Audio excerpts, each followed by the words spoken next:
Hey, welcome back to your Caribou Data Science channel. See now, this could be the first of 4 straight nights of looking at the Vanguard LifeStrategy Fund. Before we get started, folks, a big shout out to the 101 people who watched the last video in the last 24 hours.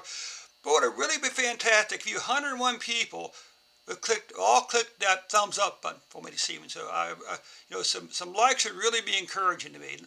All right. So anyway, the first fund of the week, as always, is the LifeStrategy Income Fund.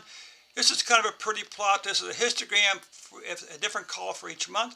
Slightly more interesting to me is the box bar, because what you see here, April, it starts at the bottom, January, February. You see we had some outliers in February, right? But the biggest, but the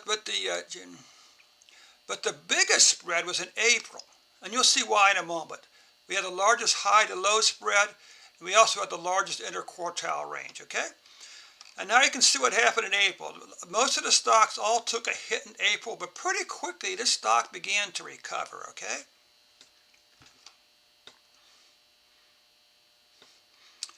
Next, we take a look at the ever popular Bollinger Bands. Again, we had a lot of volatility back in April. Things really went kind of crazy. Then it kind of settled back down to the same volume, the activity range as it saw before April. But of course up here it did bounce up to the top, slightly above the 2 standard deviations before falling back down, and now it's recovering and it's going back up again. I had a new plot for you folks this evening, the relative strength index. Basically what it says is, again, April it was oversold, and at that point the volume picked back up and the price beginning to climb again. Over here again in June, in the first part of June, it reached an overbought again before falling back down for a couple of things. Okay, now we're going to do a couple of forecasts. We're going to have first an ETS forecast, and it's predicting for the next what are we doing up here? 14 days. The price is going to hold steady. Okay.